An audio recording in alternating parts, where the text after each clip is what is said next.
저는 오늘 여러분과 함께 이웃사랑과 그리스도의 심판이라는 제목으로 마태복음 25장 31절에서 46절을 본문으로 하여 설교를 하려고 합니다. 오늘 본문 내용이 좀 길기 때문에 부분이 인용하도록 이렇게 하겠습니다. 인자가 자기 영광으로 모든 천사와 함께 올 때에 자기 영광의 보좌에 앉으리니 모든 민족을 그 앞에 모으고 각각 구분하기를 목자가 양과 염소를 구분하는 것 같이 하여 양은 그 오른편에 염소는 왼편에 두리라. 그때 임금이 그 오른편에 있는 자들에게 이르시되 내 아버지께 복받을 자들이여 나와 창세로부터 너희를 위하여 예비된 나라를 상속받으라. 임금이 대답하여 이르시되 내가 진실로 너희에게 이르노니 너희가 여기 내 형제 중에 지극히 작은 자 하나에게 한 것이 곧 내게 한 것이니라 하시고 또 왼편에 있는 자들에게 이르시되 저주를 받은 자들아 나를 떠나 마귀와 그 사자들을 위하여 예비된 영원한 불에 들어가라. 이에 임금이 대답하여 이르시되 내가 진실로 너희에게 이르노니 이 지극히 작은 자 하나에게 하지 아니한 것이 곧 내게 하지 아니한 것이니라 하시리니 그들은 영벌에 의인들은 영생에 들어가리라 하시니라. 아멘.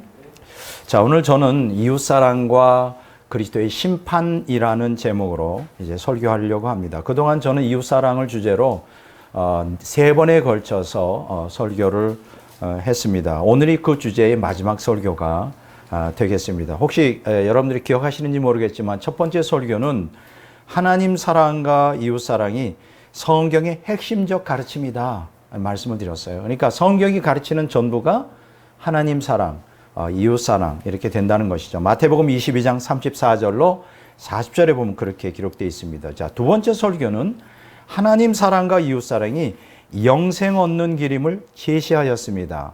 그러니까 하나님과 이웃을 사랑해야 구원을 받는다, 영생을 얻는다 이 말씀입니다. 마가복음 12장 28절에서 34절, 누가복음 10장 25절에서 37절에 그렇게 기록되어 있습니다. 자, 세 번째 설교는 하나님 사랑과 이웃 사랑이 삼일째 하나님과의 생명연합의 필수적 요소다라고 제가 말씀을 드렸습니다.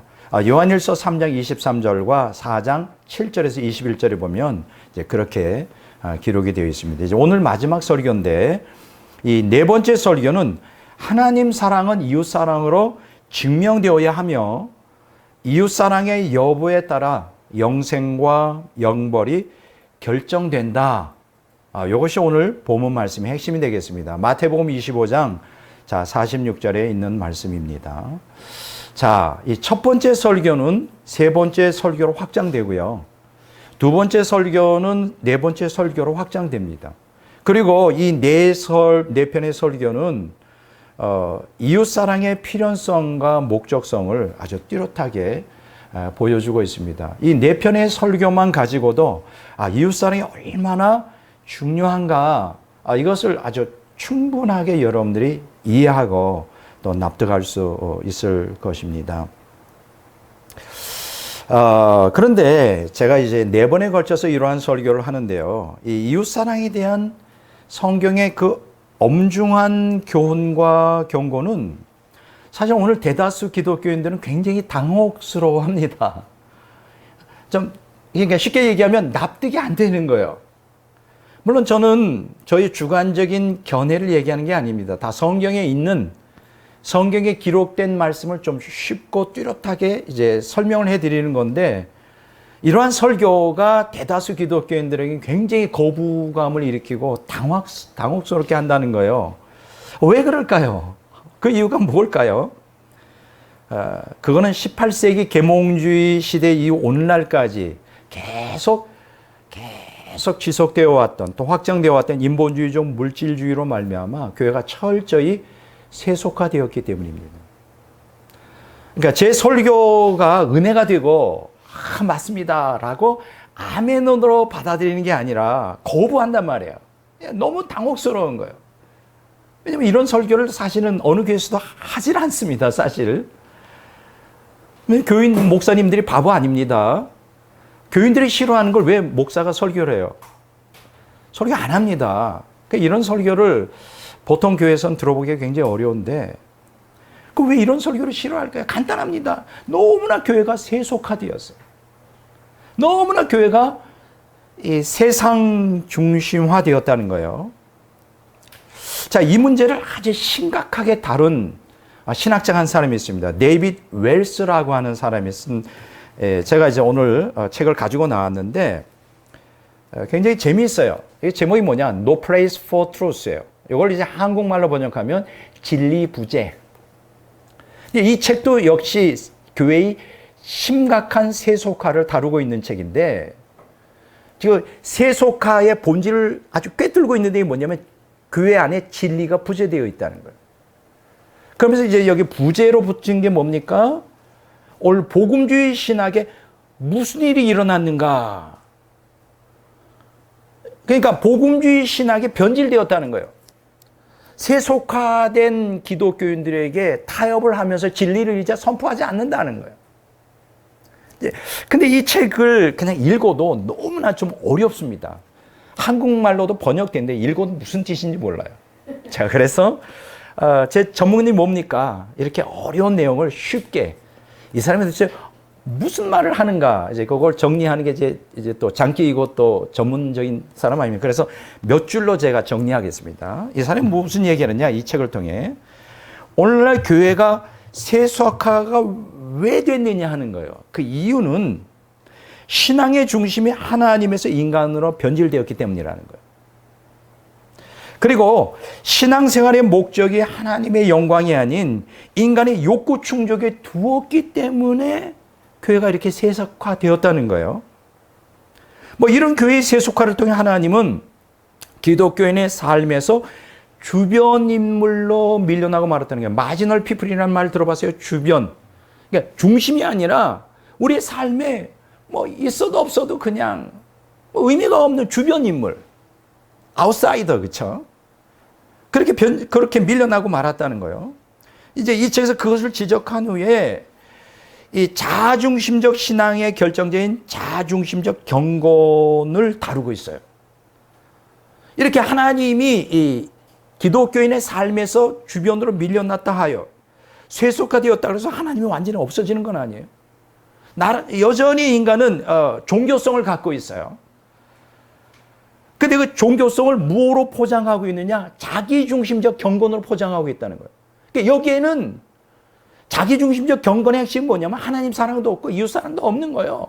그래서 자기 욕구를 채우기 위해서 종교성으로 포장되는데 그게 겉으로는 그럴듯한 경건으로, 그걸 셀프 파이어티라고 이 책에서 말하는데, 제가 무슨 얘기하는지 이해가 되죠? 오늘 기독교인들이 겉으로 볼 때는 굉장히 경건해 보여요. 그렇지만 그게 자기중심적 경건이에요. 그럼 이 자기중심적 경건의 실체가 뭐냐? 이 세속적 종교성이에요. 이게 더 나아가서 세속적 복음주의라고 칭하는 거예요. 복음주의는 복음주의인데 세속적이에요. 말이 됩니까? 복음주의의 핵심이 하나님 중심적인데 세속적 복음주의는 그 중심이 인간이에요. 인간 욕구를 충족하기 위한. 그게 속이는 거죠. 나는 굉장히 경건한 사람이야. 나는 굉장히 복음주의 신앙이야. 그런데 사실 다 들어보면 거기에 생명이 없는 거예요. 하나님이 없어요. 이웃사랑도 없어요. 바로 이것을 여기서 지적해요. 자, 그런데 이 사람이 이 세속적 복음주의의 근원이 뭐냐? 그 파헤치는데 그 근원의 인간의 개인주의를 고양시켰던 계몽주의 산문의 세속적 인본주의 기인을 두고 이 세속적 인본주의는 기독교와 전혀 관계없는 거예요. 세속적 인본주의 기인하고 그것은 이웃사랑에 결여된 자아중심적 이제 그 결여가 되는데 결국 그 세속적 인본주의가 뭐냐? 바로 계몽주의 사상이라는. 계몽주의, 18세기 계몽주의. 그걸 얘기해 주고 있는 거예요. 자, 이렇게 여러분, 이웃사랑에 결여된 자아중심적 경건은 성경적 경건이 아니에요. 이건 철저히 세속적 종교성에서 나온 것이고 그 근원이 세속적 인본주의라는 거예요. 우리를 구원할 수도 없고 우리를 소원시킬 수도 없어요. 거기에 대해서 야고보서 1장 27절에 이렇게 선언하고 있습니다. 잘 들어보세요. 하나님 아버지 앞에서 정결하고 더러움이 없는 경건은 곧 고아와 과부를 그 환난 중에 돌보고 또 자기를 지켜 세속에 물들지 아니하는 그것이라. 그러니까 오늘 경건의 모양은 있는데 경건의 능력이 없는 시대죠. 뭐 경건의 능력이 없다는 건 뭐예요? 하나님 앞에 세속에 물들지 않고 정결하지도 않아요. 이웃을 사랑하지도 않아요. 그저 자기 중심적 욕구를 채우기 위해서 이 포장된 이 종교성으로 그럴듯하게 보이는데 사실은 그것은 다 거짓이라는 거예요. 우리는 이웃 사랑을 통하여 이제 경건 신앙을 회복해야 되는데, 제가 오늘 또 한 권의 책을 소개하겠는데 뭐 시간이 없으니까 자세한 내용은 할 수가 없고요. 여기 보면 무덤 파는 기독교인이라는 책이 있어요. 참 제목이 아주 재밌죠. 뭐 재밌다기보다는 좀 서늘하지. 왜 무덤을 팔까? 근데 이 책이 1983년도에 나왔는데요. 이스 귀니 이스라고 하는 영국의 아주 대단한 학자가 쓴 책이에요. 이 사람이 이 책에서 무엇을 강조하냐? 교회의 세속화의 결과에 대해서 말해주고 있어요. 교회가 세속화되는데 어떠한 그 과정을 거쳐서 결국은 기독교인이 무덤을 파는데, 무덤이 파는 결과가 뭔지, 여기 서브타이틀 보세요. 어쩌면 종말이 오기 전에 서구 교회는 망할지도 모른다. 교회가 쇠퇴하는 거 아니에요. 교회가 아주 망한다는 거예요. 몰락한다는 거예요. 몰락한다는 거예요. 이게 이분이 30년 전에 예측을 한 거예요. 이 사람의 예측대로 지금 서구 기독교는 완전히 몰락하고 있어요. 제가 여러분들이 유튜브를 자주 보니까 지식 블런치라고 하는 역사학자의 사이트가 있는데 굉장히 인기가 많습니다. 얼마 전에 제가 유럽의 고민, 남아도는 교회를 어찌할 거라는 그 주제로 한 유튜브의 그 동영상을 좀 봤어요. 짧으니까 한번 좀 여러분도 꼭 찾아서 한번 보시기 바랍니다. 자, 유럽의 고민, 남아도는 교회를 어찌할 거. 이렇게 딱 치면 나올 거예요. 뭐 자세한 내용은 제가 못하겠습니다만은 쉽게 얘기하면 이분이 무엇을 얘기해 주겠냐. 지금 유럽 교회가 몰락하고 있다는 거예요. 뭐 하나의 예를 들어 보겠습니다. 영국에는 영국 성공회가 주도를 하잖아요. 거기 영국 성공회 건물이 16,000개 정도 되는데 그 중에 4분의 3이 영국에 있어서는 그거 뭐예요? 유적지예요, 유적지. 문화재란 말이에요, 문화재. 이게 보통 100년, 200년 된 교회 정도는 그거는 뭐 유적지도 안 돼요. 최소한 500년, 1000년 되는데 그 4분의 3에 출석하는 교인이 숫자가 얼마냐? 20명도 안 된다는 거예요. 저희 사촌이, 그러니까 형님 동생이 이제 캠브리지에서 공부하고 이제 영국 감리교회 목사로 목회를 하는데 제가 깜짝 놀랐어요. 그게 뭐 몇 개 교회를 담임한다는 거예요. 그럴 수밖에 없죠. 교인이 뭐 20명, 30명도 안 되니까. 운영도 안 돼. 그래서 지난 30년 동안 영국 교회가 9,000교회가 문 닫았대요. 지금 이게 영국만 아니라 독일, 프랑스, 네덜란드, 가장 그 중에 심한 게 네덜란드고, 기독교가 몰락하는 거예요. 다 그냥 왜 그랬을까? 간단해요. 교회가 세속화돼서. 하나님이 필요하지 않은 거예요. 이러한 세속화 속에서 이웃사랑이라는 사상은 이제 없어진 거예요. 자기 욕망을 따라 살다가 망하는 거지. 예. 참 심각한 상태예요. 저는 이렇게 생각해요.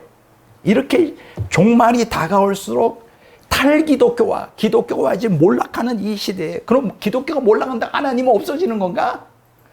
하나님이 하신 말씀은 그러면 무효가 되는 건가? 절대 그렇지가 않죠. 세상 모든 사람들이 하나님을 믿지 않는다 할지라도 하나님은 눈 하나 까딱하지 않아요. 안타까울 뿐이겠지만. 지금 우리가 여기서 심각하게 생각해야 될 건 기독교가 지금 몰락하고 있어요. 뭐 한국교회가 예외가 아닙니다.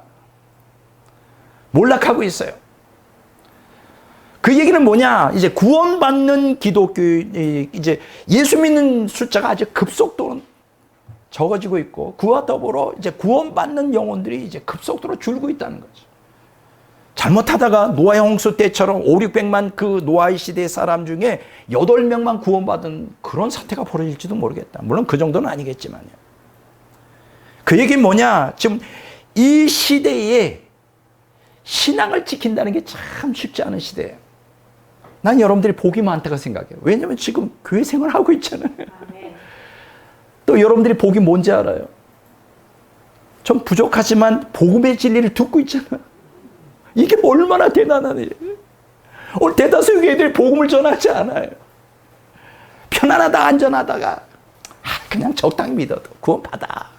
거짓, 이 잘못된 개신교 신학에 의해 오늘 대다수 교회가 이 영혼들이 다 죽어가고 있어요. 그래도 부족하지만 저를 하나님께서 이 시대에 진리의 파수꾼으로 세워주셔서 듣기는 싫어하겠지만은 그래 복음의 진리를 전하잖아요.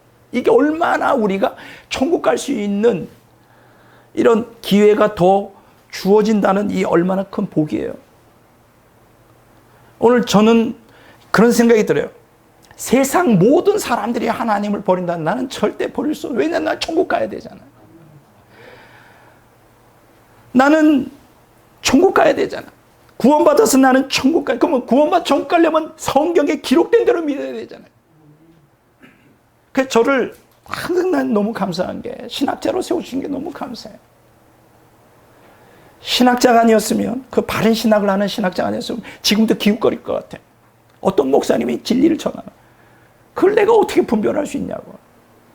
지금 제가 분별하잖아요. 다. 뭐가 옳고 그런 게 다 성령과 진리 안에서 다 분별이 되잖아요. 나는 오늘 여러분들이 이 기독교가 쇠퇴하는 상황 가운데 그 사람들을 편승하여 따라가지 말길 바랍니다. 그래도 나는 교회를 나가고 있으니까 그래도 구원을 받겠지. 이런 생각하지 마세요.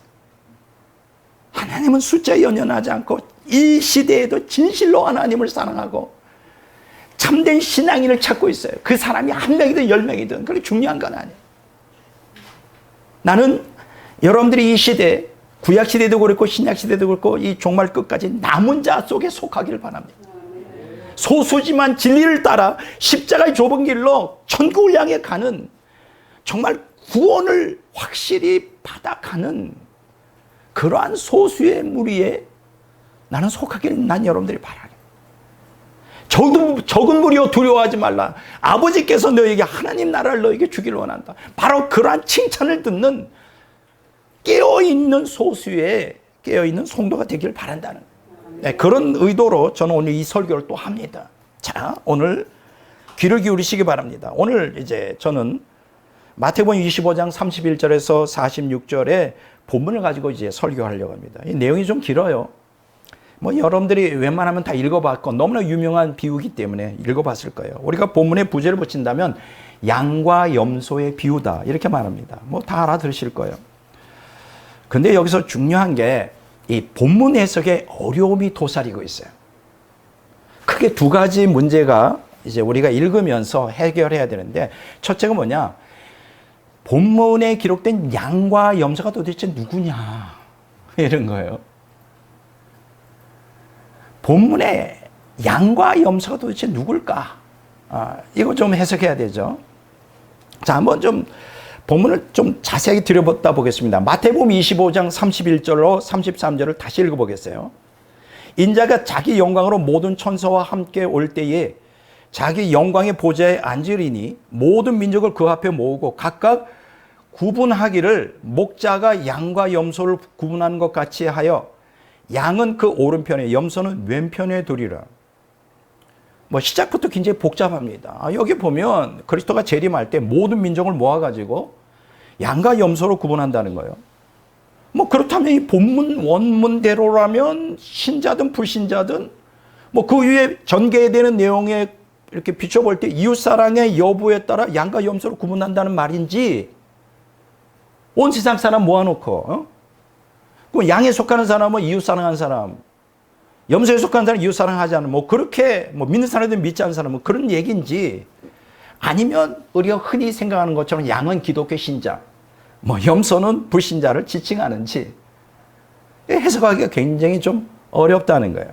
그렇지 않겠어요? 그런데 그럼 이 문제를 어떻게 풀어갈 것인가? 이 문제는 우리가 가장 그 기본적인 성경 해석에서 가장 기본적인 원리를 따라야 되는데 그게 뭐냐? 여기 보면 양과 염소는 모두 그리스도를 주님으로 고백하고 있다는데 주목해야 돼요. 그리스도의 심판대 앞에서 양도 주님, 주여라고 외쳤고, 염소도 그리스도의 심판대 앞에서 주여라고 외쳤어요. 자, 그럼 여기서 우리가 깨닫게 되는 게 뭡니까? 성경에 보니까, 신약 성경에 보면 주님이라고 외치는 사람, 불신자들은 그렇게 얘기를 하지 못해요. 주님이라고 이야기하는 나의 주인이라는 거예요. 나의 구주라는 뜻이거든요. 누가복음 6장 46절, 고린도전서 12장 3절에 보면 그런 얘기가 나오는데, 이게 주님이라고 고백하는 건 다 신자에 국한해서 신약 성경에 기록되어 있다. 그러니까 양도 염소도 기독교 신자라는 걸 기본으로 깔아야 된다는 거죠. 이해가 되죠? 자, 이러한 논리가 어떻게 설득력이 있느냐 하면, 여러분 마태복음 25장이 마태복음 23장과 24장에 연계되어 있음을 여러분들이 잊어서는 안 돼요. 그러니까 마태복음 24장과 25장은 계속 연결되는 이야기란 말이에요. 자, 그럼 마태복음 24장 1절에서 41절에 보면 그리스도의 재림을 다루고 있어요. 그리고 그 후반부인 24장 42절에서 51절에 보면 그리스도를 재림을 대비하는 신자들의 자세에 대하여, 좀 더 구체적으로 말하면 그리스도의 재림을 대비해야 되는데 두 종류의 신자에 대해서 언급하겠습니다. 첫째는 뭐냐? 깨어있는 신실한 종이에요. 두 번째는 깨어있지 못한 악한 종이에요. 그러니까 그리스도가 재림할 것인데 그거를 잘 대비하여 있는 깨어있는 신실한 종에 대하여, 그리스도의 재림에 대하여 대비를 못하고 깨어있지 못한 악한 종들에 대해서 언급하고 있어요. 그럼 여기서 신실한 종과 악한 종은 뭐예요? 신자와 불신자를 얘기하는 거예요? 아니죠. 둘 다 신자인데, 깨어있는 사람과 깨어있지 못한 신자를 여기서 얘기하고 있는 거예요. 그리고 나서 마태복음 25장으로 넘어가는 거예요. 그러니까 여기서 우리가 깨닫게 되는 거는 마태복음 25장은 기독교인이 두 종류로 나누는데, 깨어있는 신자와 깨어있지 못한 신자, 신실한 종과 신실치 못한 종, 악한 종으로 구분되는데, 그리스도인이, 그러면 우리가 그리스도의 재림을 구체적으로 어떻게 대비해야 되는가? 그러니까 깨어있는 종들은 어떻게 대비하고 있고, 깨어있지 못한 종은 어떻게 대비하지 못하고 있는가? 그러니까 다 신자에 대한 얘기예요. 신자에. 불신자와 신자가 아니라. 그게 마태복음 25장에 있어요. 좀 더 구체적으로 보면 마태복음 25장에는 세 개의 비유로 구성되어 있죠. 뭐 여러분들이 다 아는 얘기예요. 첫째가 뭐냐? 마태복음 25장 1절에서 13절이에요. 10처녀의 비유라 그러죠. 지혜로운 5처녀와 어리석은 5처녀. 둘 다 예수 믿는 사람들이에요. 근데 지혜로운 5처녀는 깨어있는 종이고 신자고, 어리석은 5처녀는 깨어있지 못한 신자야. 뭐 여러분 다 아는 얘기예요. 이게 이제 그리스도의 재림을 대비하는 성도의 준비성에 대해서 강조해주고 있는 거예요. 준비하라. 두 번째 비유가 있죠. 마태복음 25장 14절에서 3절에 달란트 비유예요. 이 달란트 비유도 마찬가지죠. 2달란트, 5달란트, 뭐예요? 깨어있어서 주님 뜻대로 살아가는 종이죠. 신실한 종이죠. 그런데 1달란트 가진 사람은 뭐예요? 게으르고 깨어있지 못한, 신실지 못한 신자를 얘기해요. 이게 성도의 성실성을 얘기하는 거예요. 성실한 사람과 성실하지 않은 사람. 그리스도의 재림을 대비하는, 이게 이제 달란트 비유고, 세 번째 오늘 이제 본문 말씀인데 마태복음 25장 31절 46절에 보면 양과 염소의 비유예요. 이건 뭘 얘기할까요? 그리스도의 재림을 대비하는 성도의 실천성을 얘기하는 거예요. 그러니까 그리스도의 재림을 대비하여 실제적으로 믿고 마음에 믿는 대로 행하여 행동으로 믿음을 보이는, 그게 뭐예요? 양에 속해 있는 신자고, 행동으로 실천하지 않아. 이게 염소에 속하는 신자죠. 그럼 여기서 초점이 되는 게 뭐예요? 이웃사랑이죠. 이웃사랑을 실천에 옮기는 깨어있는 신자, 그 양이고, 이웃사랑을 행하지 않는 잠자는 신자, 그게 염소죠. 이게 성도의 실천성을 다해요. 자, 따라서 오늘 본문에 나오는 양은 누구냐? 염소는 누구냐? 이제 답이 나오는 거죠. 뭐 기독교인이냐 비기독교인이냐 그런 뜻이 아니라 양은 이웃사랑을 실천하는 기독교인이고 염소는 이웃사랑을 실천하지 않는 기독교인이다. 근데 이 두 종류의 기독교인이 결국은 어떻게 되느냐? 양과 같은 신자는 영생을 하고 염소와 같은 신자는 영벌을 받는다. 지옥 간다는 거예요. 충격이죠. 아니 나는 그냥 예수님만 그냥 믿으면 천국 갈 줄 알았는데 뭐 이렇게 요구하는 게 많아. 뭐 이렇게 말할지 모르지만 성경 그렇게 가르치고 있단 말이에요. 심각하게 받아들여야 돼요. 오늘 현대 기독교인들이 이웃사랑에 대한 개념이 거의 없어요. 아까 제가 얘기했죠? 세속화되면서 하나님이 우리 신앙의 주변으로 밀려나면서 하나님에 대한 사랑이 결여되니까 자연히 이웃에 대한 사랑이 없는 거예요. 그러니까 우리가 진정으로 하나님을 사랑한다면 이웃도 사랑하게 돼 있어요. 하나님을 사랑하는 사람이 어떻게 이웃을 미워하고 무관심할 수 있겠어요? 말도 안 되는 소리지. 그러니까 오늘날 이런 설교가 뭐 이웃 사랑해야 된다. 아니면 우리가 그리스도의 심판대에서 영벌 받았다. 막 이런 설교가 막 거부방을 하죠. 다른 목사는 그렇게 얘기하는데 왜 백 목사는 그런 이상한 얘기를, 제가 왜 이상한 얘기예요? 성경에 있는 대로 얘기하는데. 그러니까 오늘날 목사가 참 재밌어요. 성경에 있는 대로 잘 설명해 진리 선포하면 교인들이 막 반발해. 막 싫다고. 성경에 없는 얘기를 막 거기다가 막 세상적인 건 막 잘 양념해가지고 스파이시하게 그냥 맛있게 하면 막 좋다고 은혜 받았다고 난리를. 근데 삶의 생명은 없어요. 역설이죠, 역설. 참 이상한 세상이에요. 자, 두 번째. 지금 제가 첫 번째 양과 염소가 누구냐 이미 다 답이 나왔죠. 두 번째는 뭐냐? 우리가 넘어야 될 문제는 뭐냐? 이 본문을 통하여 구원은 믿음이 아니라 행위에 근거하는가? 믿음 구원이냐 행위 구원이냐 이 문제예요. 자, 본문에 자세히 보니까 양 같은 신자가 천국에 들어간 이유를 이웃사랑이라고 강조하고 있는 거예요. 그러니까 저들이 이웃을 사랑했기 때문에 천국에 들어갔다는 거예요. 더욱이 이웃사랑을 실천하는 것이 그리스도에게 행한 것이라고 또 막 부언을 하고 있어요. 마태복음 25장 40절에 이렇게 얘기하고 있어요. 임금이 대답하여 이르시되 내가 진실로 너희에게 이르노니 너희가 여기 내 형제 중에 지극히 작은 자 하나에게 한 것이 곧 내게 한 것이니라. 오늘날 현대 기독교는 이웃사랑이 없어요. 뭐 예수님만 잘 믿으면 됐지. 뭐 기도하고 뭐 세상 사람들이 말하는 그런 극단적인 죄만 안 보면 천국 간다 이렇게 생각을 해요. 근데 성경 뭐라고 얘기했어요? 이웃까지 사랑하는 거예요. 근데 내가 뭐라 그랬어요? 이웃 사랑이라고 하는 거는 내가 하나님을 사랑하는 것을 겉으로 표출하는 거잖아요. 그러니까 쉽게 얘기하면 오늘 현대인들이 이웃 사랑하지 않으면서 하나님만 믿어서 천국 가겠다는 건 거짓이에요. 그 얘기 뭐냐? 이웃 사랑하지 않는다는 그들이 하나님을 사랑하지 않는다는 증거예요.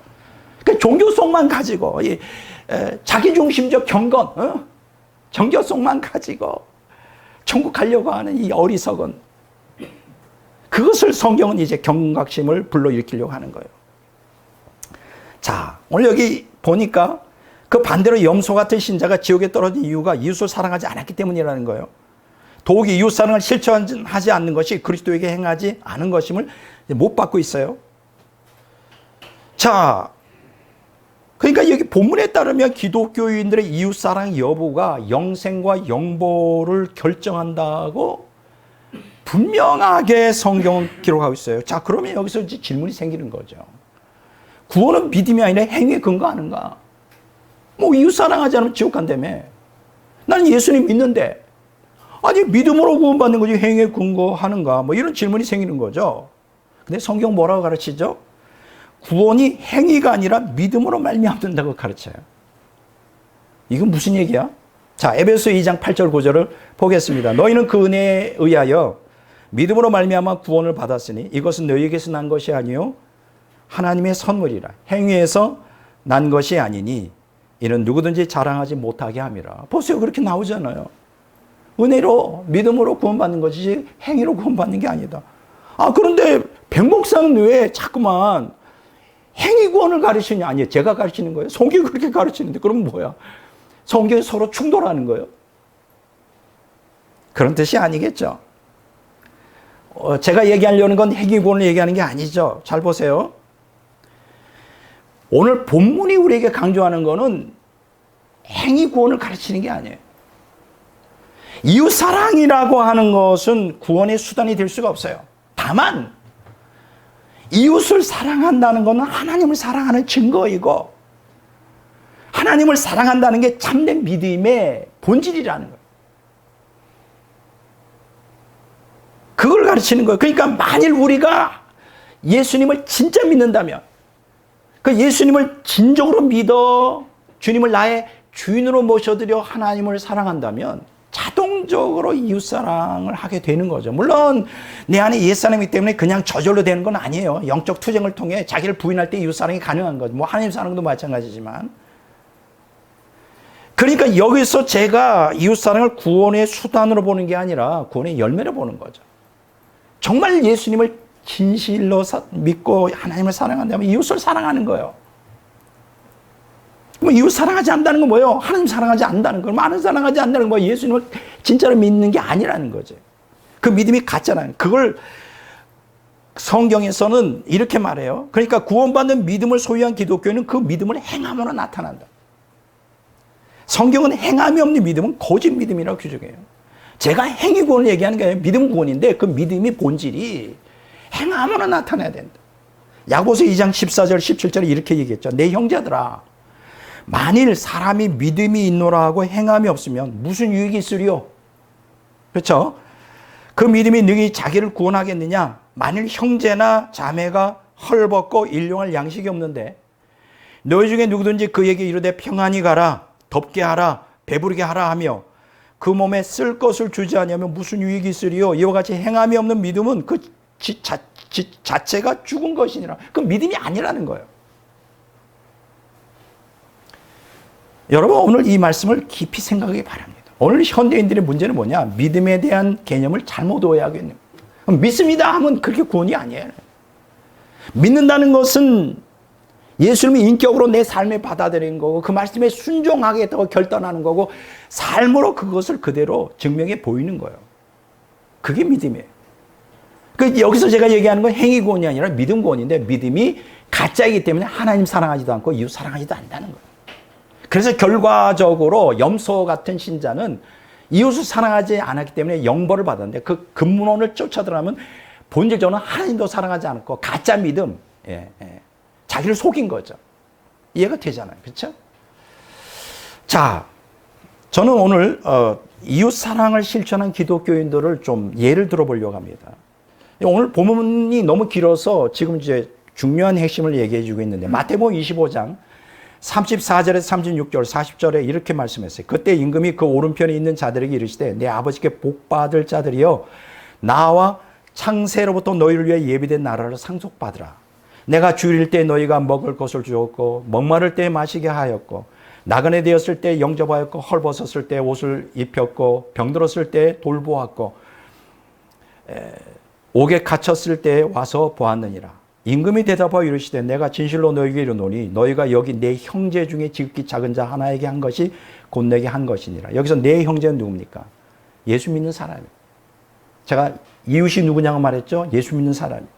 이웃 사랑을 해야 돼요. 그 내 형제에게 한 것이 내게 한 거다 이렇게 말했죠.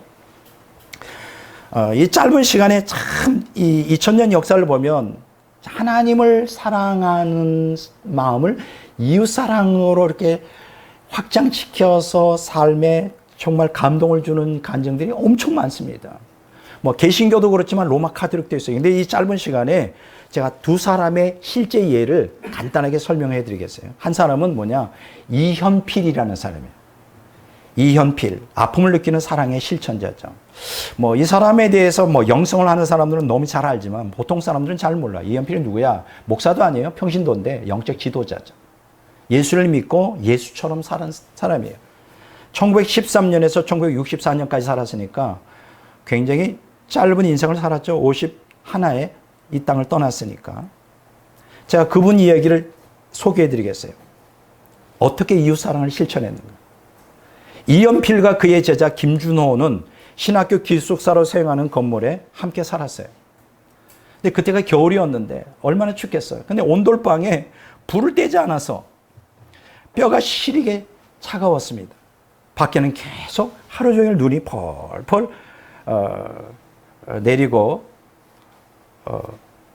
이제 깊은 밤은 이제 10시가 지나가고 있었어요. 그때까지 이연필 선생은 잠자리에 눕지 않고 방구석에 이렇게 앉아서 상념에 깊은 상념에 잠겨 있었습니다. 갑자기 자기 제자 김준호한테 이런 얘기를 하는 거예요. 준호, 이렇게 눈 오는 밤에 헐벗고 굶주린 사람이 있을 것 아닌가.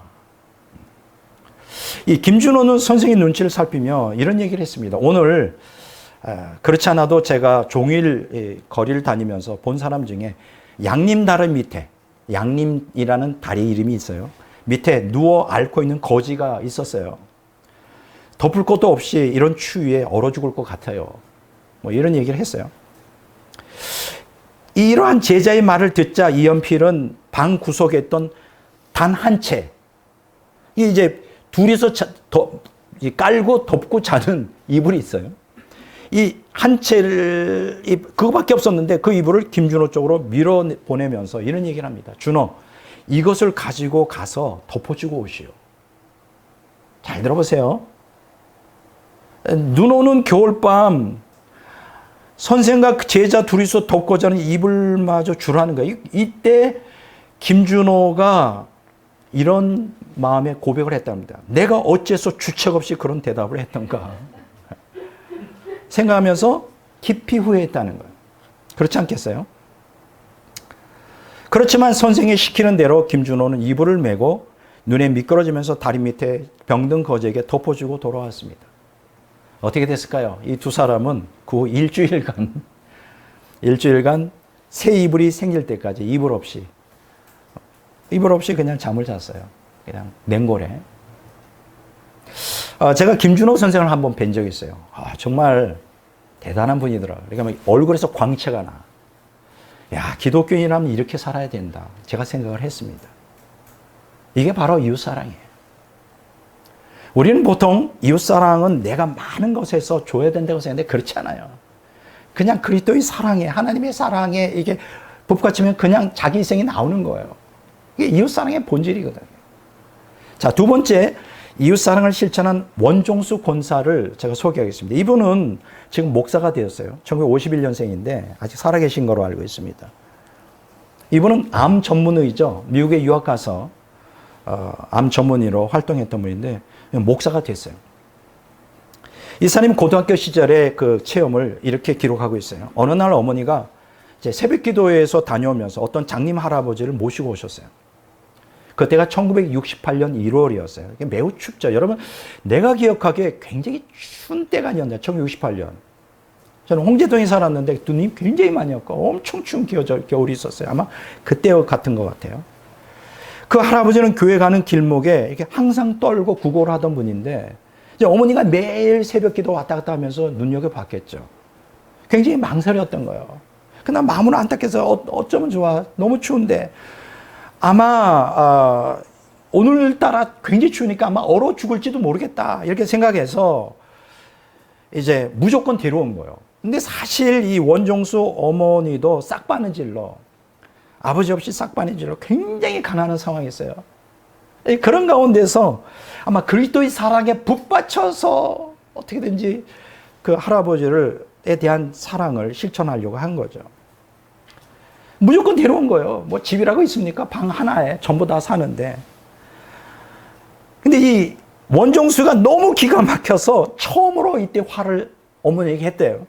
아니, 지금 우리 처제 이 거지 할아버지를 데리고 오시면 어떡합니까? 그랬더니 어머니는 들은 채도 하지 않고 준엄한 얼굴로 이렇게 명령하는 거예요. 물 데워 줄 테니까 할아버지를 씻기라는 거예요. 근데 이 원종수도 신앙이 참 좋은 사람이었어요. 그냥 어머니의 명령을 하나님의 명령으로. 참 보세요. 우리는 이런 마음을 갖고 있어야 돼요. 하나님의 명령으로 알고 마음은 내키지 않고 싫었지만 순종했습니다. 어머니가 이 할아버지를 잘못이라고 아주 준엄하게 명령을 하는 거예요. 아들한테. 보세요. 그때 여러분들 기억나십니까? 우리 이때 당시에 연탄을 뗐잖아요. 그럼 저도 그 경험이 있는데, 뭐 어릴 때니까 추운 줄도 몰라요. 지금 생각하면 그런 데서 어떻게 살까 생각하는데, 지금이야 보일러 하면 전체가 따뜻하지만, 그때는 뭐 연탄하면 이거 구들목이라 그러나요? 그걸 뭐라 그럽니까? 이게 구들장인데 그 아랫목이 있어요. 거기에 엉덩이 하나 딱 대면 따뜻하고 그 전은 다 차요. 할아버지가 거기 차지하고 있는 거야. 입을 뒤집어 쓰고 얼마나 믿겠어요. 자기네들은 덜덜 떨고 있는데. 자기가 입고 있던 이 원종수가 입으려고 했던 한 벌밖에 없는 속옷을 이제 드리고 그 더러운 몸을 씻겨드리면서 솔직히 자기 마음속에 기쁨이 전혀 없었대요. 그렇게 신앙이 좋고 신앙생활을 했는데, 할아버지 그 더러운 옷과 몸에 손대기 싫어서 나뭇가지를 갖다가 그걸 이제 옷을 벗기고 막 구박했다는 거예요. 그래도 어쨌든 어머니가 명령하니까 할아버지를 씻기고 자기 내복을 주고 옷을 입고 그다음에 이 아랫목에 자기는 춥고 이렇게 이제 여러 날을 지냈다는 거예요. 그 후 18년이 지났습니다. 이 사람이 공부를 잘해서 서울대 의대를 나오고 전국 의사에서 1등으로 합격하고 미국에 이제 유학 가서 거기서 암 전문 의가 됐는데 1986년이에요. 그러니까 할아버지를 그렇게 지극정성으로 이웃사랑을 실천한 어머니의 사건 이후에 18년이 지났습니다. 미시간 대학에서 한국 유학생 집회가 열렸어요. 매년 이런 집회를 합니다. 유학생 선교회가 있어가지고 집회를 하면서 간증들을 하는데 이제 원종수 권사도 강사로 이제 초빙되어서 그때 간증을 하고 있었는데 그때 갑자기 환상이 열린 거예요. 갑자기 그때 그 원종수의 눈에 뭐가 보였냐? 할아버지의 더럽고 이가 들끓는 옷을 억지로 벗기면서 구박하던 모습이 확 보이는 거예요. 그러면서 음성이 들리는 거예요. 종수야. 그 사람은 바로 나였다. 할아버지가 바로 나였다는 거예요. 예수님이. 종수야, 내가 배고프고 춥고 떨고 있을 때 많은 사람들은 거룩한 모습으로 성경 찬송을 들고 새벽 기도하러 교회로 내 옆을 지나가더구나. 그중 아무도 나를 아는 척 안 했고 어떤 이들은 동전이나 지폐를 던져주고 갔었다. 그런데 내 어머니가 너희 방으로 나를 인도하여 보살펴 주었다. 이 음성이 들리는 거예요. 18년 후에. 이런 놀라운 경험이 있습니다.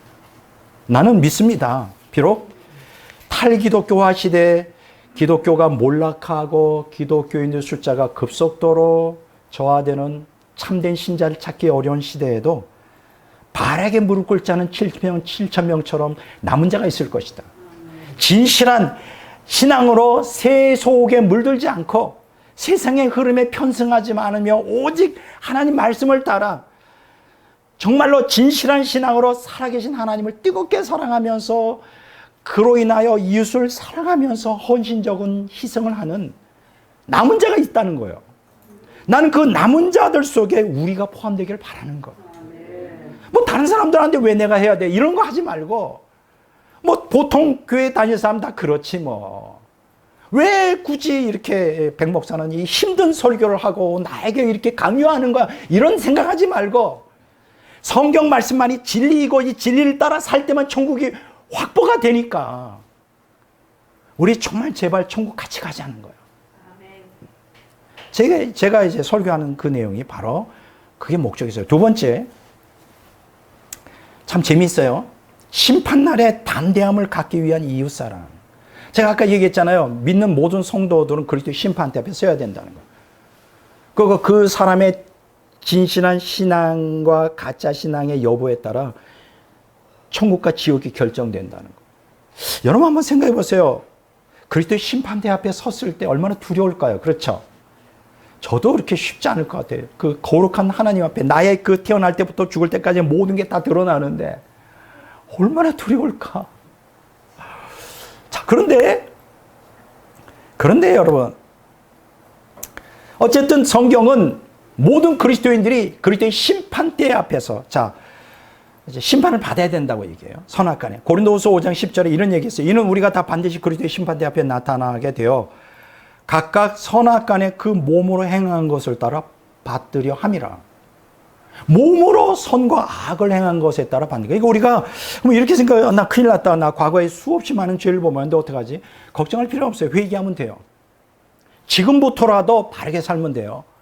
지금부터라도 성경에 기록된 대로 순종하며 살면 돼요. 그게 쉽진 않겠지만 영적 투쟁을 해야 되겠지만 나는 어떤 일이 있어도 난 지옥 가고 싶지 않아요.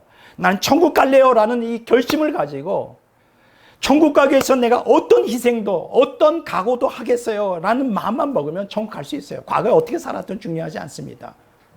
그러니까 너무 겁먹지 마세요. 큰일 났다. 그래서 심판 때문에 나의 과거의 모든 죄가 다 드러난다. 난 이제 지옥 행겠구나. 그렇지 않아요. 그래서 예수님의 보혈이 필요한 거예요. 예수님의 피, 근데 예수님의 보혈이 효력을 내려면 여러분들이 회개하는 마음을 가지면 돼요. 회개, 돌이키라, 지금이라도. 그 얘기에 걱정하지 마세요. 자, 그런데 여기서 대부분이 아니죠. 모든 그리스도인들이 심판대 앞에 서면 두려울 거예요. 내가 과연 천국 갈 수 있을까? 자, 그런데 아주 흥미로운 말씀이 성경에 기록되어 있어요. 그리스도의 심판대 앞에서 두려움이 아닌 담대함을 가지려면 어떻게 해야 될까? 굉장히 재밌겠죠. 어떻게 하면 담대함을 가질 수 있죠? 두려워하지 않고 공포에 떨지 않고. 그 답이 요한일서 4장 17절과 18절에 기록되어 있어요. 궁금하지 않아요? 어차피 우리가 조만간 이 땅을 다 떠나서 그리스도의 심판대 앞에 서서 천국이든 지옥이든 들어가는 그 구분되는 그러한 심판을 그리스도 앞에서 받을 텐데 그리스도의 심판대 앞에 섰을 때는 내가 두려워하지 않고 담대함을 가질 수 있다면 이거보다 더 복이 있는 건 없겠죠. 그렇지 않아요?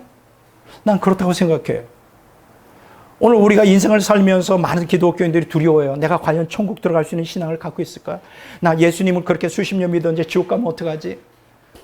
백목사 설교를 들어보니까 그리스도의 심판대 앞에 서서 심판을 받아야 되고 선악간에 그것에 따라 내가 다 받는다고 하는데 내가 아무리 생각해도 내가 부족한데 과연 내가 뭘 가지고 내가 두려워하지 않을 수 있을까? 이런 거 좀 생각해 볼 수 있지 않겠어요?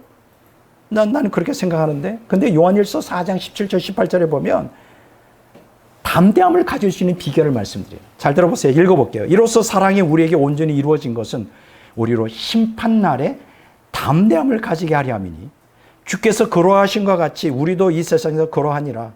사랑 안에 두려움이 없고 온전한 사랑의 두려움을 내쫓나니 두려움에는 형벌이 있음이라. 두려워하는 자는 사랑 안에 온전히 이루지 못하였느니라. 대충은 감이 가죠. 사랑 안에 온전한 사랑을 가지면 심판날이라도 두려워하지 않을 수가 있구나. 그런데 이렇게 읽어가지고는 좀 쉽지가 않아요. 그래서 제가 이걸 다시 한번 풀어서 설명해 볼게요. 원어에 따라 요한일서 4장 17절 18절 바로 앞에 이어서 16절을 참고하여 17절 18절 다시 해석은 다음과 같이 설명이 됩니다. 이 얘기를 들으면 좀 이해가 될 거예요. 잘 들어보세요. 이웃사랑의 삶을 살수록 우리가 하나님과 생명의 연합에 깊은 교통을 하게 되고 사랑은 더욱더 완전해진다. 그것은 우리가 예수님이 이 세상에서 사신 방식대로 산 것이기 때문에 예수님은 그렇게 살았다는 거예요. 심판내의 확신을 가지고 담대히 그리스도를 대면할 수 있다. 사랑에는 두려움이 존재하지 않는다. 온전한 하나님 사랑과 이웃 사랑이 그 두려움을 내어 쫓았기 때문이다. 사람이 심판날에 그리스도 앞에 설 것을 두려워하는 이유는 형벌을 받지 않을까 하는 공포심에 사로잡혀 있기 때문이다. 그렇죠. 이런 기독교인들은 하나님과 이웃에 대한 성숙한 사랑이 결핍되어 있다는 증거이다. 그러니까 여기서 이 말씀이 뭡니까? 무조건 믿습니다. 구원의 확신 가지고 나는 지옥 안 갑니다. 그렇게 단편적인 말씀을 붙들지 말고 가장 확실한 것은 담대함을 가질 수 있는 것은 그리스도의 심판대 앞에서 하나님 사랑과 이웃 사랑으로 성숙하라는. 근데 이렇게 생각할 수 있어요. 난 그동안 그런 삶을 못 살아요. 이제 앞으로 하면 되는 거예요. 앞으로 그런 하나님을 사랑하고 이웃을 사랑하는 삶을 살게 해달라고 결단하고 기도하면서 갈망부터 가져야 되겠죠. 나 정말 하나님 사랑하고 이웃 사랑하기를 원해요. 그래서 나는 그리스도의 심판 앞에 섰을 때 공포에 사로잡히지 않고 형벌을 받을까 두려워하지 않고 담대해지길 원합니다. 도와주세요. 안 도와주시겠어요? 하나님이 제일 좋아하는 기도인데 그 기도 응답 안 하겠느냐고. 나는 하실 거라고 믿어요. 그렇게 하십시오. 심판대 앞에 다 서게 될 텐데 조만간에 여러분과 제가 그리스도의 심판대 앞에 섰을 때 형벌을 당하지 않을까 두려움을 물리칠 수 있는 것은 사랑밖에 없어요. 하나님을 사랑하고 이웃을 사랑하는 거예요. 그리고 그대로 살아가는 거예요. 그렇게 살기를 애쓰는 거예요. 발버둥 치면서 하나님께 나아가는 거예요. 그러면 그거밖에 없습니다. 뭐가 있습니까? 그리스도의 심판날 뭐가 우리를 보호해 줄 거예요? 믿습니다. 예수님의 보혈, 예수님의 피 하면 귀신이 물러가. 예수님 피 하면 타락한 본성대로 사는데 그 예수님 피가 여러분을 보호해 줄 것 같아요? 이게 부족과 같은 신앙. 안 돼요. 부족과 같은 신앙 대다수 기독교는 그렇게 가죠. 예수님의 피만 의지하면 뭐 하나님 사랑, 이웃 사랑 다 필요 없어. 그러면 그게 부족이지. 그게 성경이 가르치는 예수님의 보혈의 능력이에요? 그렇게 믿는 사람들이 다수야, 다수. 그러니까 겁이 없어. 하나님을 두려워하지 않고 죄 짓는데 겁이 없어. 예수님의 피만 있으면 된대. 누가 그렇게 많은 목사들이 그렇게 가르쳐. 이게 얼마나 사탄의 교리예요. 이게 얼마나 성경을 거스리는 이 이단적인 사상이냐고. 그거 가지고 안 돼요. 물론 예수님의 보혈을 의지해야 되지만 회개하는 사람에게는 예수님의 보혈이 효력 있는 거죠. 제일 좋은 것은 뭐냐? 그래도 심판대 앞에서 담대할 수 있는 건 하나님 사랑, 이웃 사랑으로 충만한 삶을 살아가는 거예요. 안 된단 말이에요. 그게 투쟁해야 되는 거예요. 옛사람과 싸우면서, 세상과 싸우면서. 자, 오늘 이웃사랑과 그리스도의 심판이라는 제목의 설교를 통해 모든 기독교인들이 사후에 그리스도의 심판대에서 이웃사랑의 여부에 따라 양으로서 인정을 받아 영생을, 염소로서 정죄받아 영벌당하는 선별의 과정을 통과해야 된다는 성경의 가르침을 뚜렷하게 여러분들에게 설명했어요. 자, 그럼에도 이 잘못된 개신교 구원론에 사로잡혀 있는 대다수 개신교인들은 제가 설교하는 걸 안 받아들여요. 계속 의심을 품어요. 그게 얼마나 대단히 이 잘못된 사상이 굳혀져 있는지. 그래서 이 짧은 시간에 이걸 또 다시 설명할 수는 없어요. 그래서 2021년 11월 21일 날 제가 그리스도의 심판대라고 하는 제목으로 설교한 게 있어요. 물론 자료도 있고, 그러니까 유튜브를 찾아보면 나오니까 그리스도의 심판대 2021년 11월 21일 날 그거를 다시 한번 여러분들이 깊이 읽고 듣고 묵상하면 답이 나올 거예요. 자, 결론 부분을 말씀드리겠습니다. 이제 끝이에요. 마태복음 25장 31절 46절을 쭉 오늘 본문에 보면 이렇게 원어를 따라 이렇게 분석해 보면 딱 제 눈에 확 들어오는 게 있어요. 예, 그런 게 있어요. 여러분 읽다 보면 이렇게 마음에 확 꽂히는 게 있어요. 그게 뭐냐면 마태복음 25장 34절에 복받을 자들이여라는 단어가 있어요. 그렇죠? 복받을 자들이요. 양에 대해서 얘기한 거죠. 복받을 자들이요. 그런데 이게요, 완료 수동태 분사, 그러니까 미래형이 아니에요. 이게 번역이 잘못된 거예요. 그러니까 개역, 개정, 한글 성경이 잘못된 번역이에요. 복받은 자들이요라고 번역해도 you blessed. 복받은 자들이요. 완료 수동태 분사예요. 이렇게 번역해요. 올바른 번역이에요. 이 얘기가 뭐냐? 복받은 자들이요. 완료 수동태 분사는 뭐냐? 예수님을 믿는 초기부터 지속적으로 지금까지 이웃에 대한 희생적 사랑을 통해 하나님의 복을 지금까지 믿는 순간부터 지금까지 복을 받아오는 상태라는 얘기예요. 여러분들 진짜 복 받고 싶어요? 그 미래형이 아니에요. 하나님 사랑하고 이웃 사랑하면 이미 복을 받고 있는 상태예요. 하나님의 복을 받고 있는 상태. 근데 또 마태복음 25장 41절에 보면 그곳에 대칭되는 저주받은 자들아, you caused 이렇게 나와 있어요. 이건 제대로 번역된 거죠. 완료 수동태 분사로 돼요. 똑같이 나오죠. 복받은 자들아, 완료 분사 수동태. 저주를 받은 자들아, 완료 수동태 분사. 똑같은 얘기예요. 자, 이게 뭐예요? 저주를 받은 자들아. 이것은 예수님을 믿는 초기부터 지속적으로 지금까지 이웃에 대한 희생적 사랑을 행하지 않냐. 하나님의 저주를 이미 받아오는 상태예요. 많은 기독교인들이 이걸 모르더라고. 하나님도 사랑하지 않고 이웃도 사랑하지 않는 게 그게 지금 저주를 받고 있다는 걸 몰라요.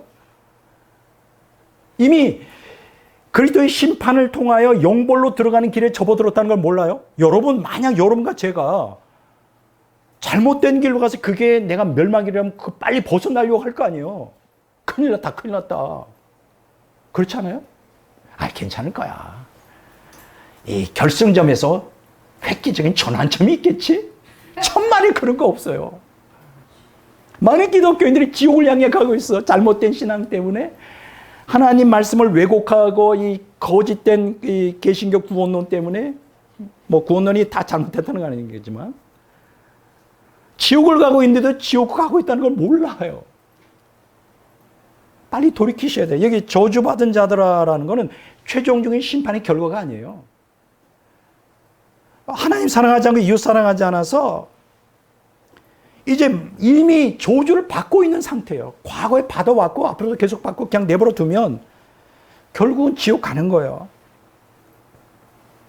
그러니까 이웃사랑의 여부에 따라 그 시점부터 이미 심령의 천국과 지옥을 경험하며 그리스도의 심판대 앞에 이르게 되면 될 때까지 그냥 특별한 변화가 없는 한 계속 유지가 될 거라는 거예요. 그 내가 똑같은 원리가 고린도전서 1장 18절에 기록되어 있어요. 그게 읽어보면 십자가의 도가 멸망하는 자들에게는 미련한 것이요 구원을 받는 우리에게는 하나님의 능력이라. 여기서 멸망하는 자들이라는 게 현재 분사형으로 쓰여 있어요. Those who are perishing. 현재 분사형. 그러니까 계속 멸망을 향해 가고 있는 거예요. 구원을 받는 우리, us who are being saved. 이것도 현재 분사형이에요. 지금 계속 구원을 받아 가는 과정이에요. 이걸 통해 우리가 뭐 듣겠냐. 아, 구원이라는 게 순간 구원론이 아니라 평생 구원론이구나. 구원이 한 번 구원받아서 확정되는 게 아니라 구원이 시작되어 진행되고 완성은 그리스도의 날에 되는 거구나. 이걸 깨닫게 되는 거죠. 여기서 우리가 결론은 뭡니까? 영원한 구원과 멸망은 이 땅에서 시작되고 진행되다가 결국 천국과 지옥으로 귀결되는 거예요. 마찬가지로 이웃사랑의 여부를 통한 하나님의 복과 저주는 이 땅에서 시작되고 진행되다가 결국 영생과 영벌로 귀결되는 거예요. 앞으로 내가 천국 갈까 지옥 갈까? 이미 지금 여기서 결정되는 거예요. 내가 천국을 향해 지금 계속 가고 있다. 그러면 하나님 사랑, 이웃 사랑에 되면 천국 가는 거지. 특별한 이변이 없는, 내가 배교하지 않는 이상. 내가 지옥 갈까? 내가 지옥적인 삶을 살면 이 땅에서 하나님 사랑, 이웃 사랑하지 않고 하나님의 저주 상태에 계속 살면 지금 가고 있잖아요. 지옥을 향해. 결국은 어떻게 돼요? 영벌로 들어가는 거죠. 지옥 들어가는 거죠. 뭐 미래의 지옥, 천국 아니에요. 지금 내가 천국적인 삶을 사느냐? 지옥적인 삶을 사느냐? 거기에 따라 나 미래의 천국과 지옥이 결정되는 거예요. 문제는 뭐냐? 천국을 향해 가는 신앙생활하는 기독교인들이 극히 드물다는 거예요. 소수라는 거예요. 이게 문제예요. 다수는 지옥을 향해, 그렇게 마태복음 7장에 나오잖아요. 멸망으로 인도하는 문이 넓고 그 길로 가는 사람이 많다고. 여러분 한번 생각하세요. 난 여러분들에게 질문합니다. 여러분들이 천국을 향해 가고 있어요? 그 길에 들어섰어요? 하이웨이에? 아니면 지옥을 향해 가는 그 하이웨이에 들어섰어요? 그걸 빨리 분별하시라고. 내가 지옥 가고 있다는 걸 어떻게 알 수 있어요? 내가 하나님 사랑하고 이웃 사랑하지 않으면 지옥 가고 있는 거지 뭐. 그렇게 가르치고 있잖아요, 성경에. 뭐 다른 게 있어요? 빨리 거기서 돌이키시라고. 빨리 발버둥 치면서 난 지옥 가기 싫어요. 나는 천국 가기를 원해요. 하나님 사랑, 이웃 사랑하는 사람이 되기를 원합니다. 나를 변화시켜 주십시오. 내가 목숨 걸고 이 투쟁을 통하면서 어떤 일이 있어도 난 지옥 가기 싫어요. 그러니까 도와주세요. 이렇게 발버둥 치고 목숨을 걸고 하나님께 매달리고 이 지옥을 향해 가는 이 하이웨이에서 벗어나야 되지 않겠냐. 다시 말씀드리지만 여러분, 내가 하이웨이를 탔어요. 고속도로를 탔는데 그게 종국점이 지옥이라고 생각해요. 내가 죽는 거라고 누가 거길 가겠어요. 어떻게든지 벗어나려고 하겠지. 가면 안 돼. 그런데 놀라운 건 현대 기독교인들이 감각이 없어. 영적 감각이. 지옥을 향해 가고 있는데도 나는 괜찮을까요? 교회 다니니까. 나는 집사, 권사, 장로니까, 목사니까 괜찮을까요? 예수 믿으면 그냥 구원받는다며. 뭐 따질 거 묻을 것도 없어. 그냥 난 믿잖아. 예수님의 피만 의지하면 가잖아. 예수님의 피, 예수님의 피. 죄를 지면서도 예수님의 피. 사탄아 물러가라, 예수님의 피. 너도 먹고 떨어지고 나도 먹고 떨어지고 막 이러면서 주문 외우듯이 그런다고 지옥에서 벗어나지도 않으면서 계속 이 이 도로를 갖다가 급속하게 또 그게 가속화돼. 내 마음이 세상을 향하여 마귀를 향해 너무 강하게 달려들어. 그냥 불나방처럼. 이게 오늘 현대 기독교인들의 실상이에요. 성경의 경고를 왜 안 듣느냐고. 왜 지옥을 가고 있느냐고. 예수 믿으면서 천국 가야지. 내가 오늘 여러분들에게 말씀을 드립니다. 저도 천국 가야 되겠어요. 나는 그래요. 나는 어떤 일이 있으면 난 천국 가고 싶어요. 지옥 가면 왜 지옥 가냐고. 천국 갈 수 있는데. 다수가 지옥 간다고 같이 따라가겠느냐고. 절대 그러지 말기를 바랍니다. 세상에 우리가 실패할 수도 있어요. 세상에서 가난하게 살 수도 있어요. 빌어먹고 깡통 차더라도 천국은 가야지. 나는 그런 주장이에요. 세상에 가난하고 빌어먹어서 사람들이 인정 못 받고 참 그것도 마음에 가슴 아프겠죠. 근데 그거는 잠시란 말이에요. 거지 나사로가 살아있을 때 얼마나 무시당해. 그러나 천국 갔잖아. 부자가 그렇게 명예, 권세 얻으면 뭐하냐고 지옥 갔는데. 나는 오늘 이 시간에 저와 여러분들이 천국 가기를 바랍니다. 어떻게 해야 천국 가는지 다 말씀드렸어요.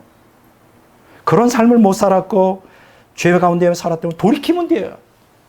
돌이키면 돼요. 돌이키면. 나 지옥 가기 싫습니다. 도와주세요.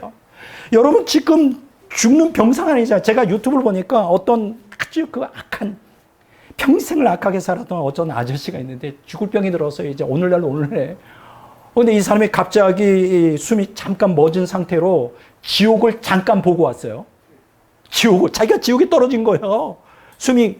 그럴 수도 있잖아요. 거의 뭐 경각에 달려있으면 오락가락 하잖아요. 목숨이. 그러더니 지옥을 보고 와서 아이고 하나님 앞서서 난 지옥 안 갈래요. 제발 도와주세요. 나를 불쌍히 여기서 막 발버둥치는 거예요. 나 예수 믿을래요. 막 그 아저씨는 천국 갔을 것 같아요. 그래도 회개했잖아. 여러분과 저는 얼마나 럭키해요. 지금 건강하잖아. 지금 죽음의 자리에서 지금 할딱거리고 있지 않잖아. 정신이 멀쩡하잖아. 지금 얼마나 좋은 기회냐고 회개하고 돌이켜서 주님 앞에 돌아올 수 있는. 하나님 중심적으로 살겠다고. 하나님 사랑, 이웃 사랑하며 살겠다고. 나 천국 가면 지금 그렇게 갈망하고 지금 살아도 충분한 시간이 지금 우리에게 있잖아. 얼마나 복이 많은 사람이야. 난 그렇게 생각해요.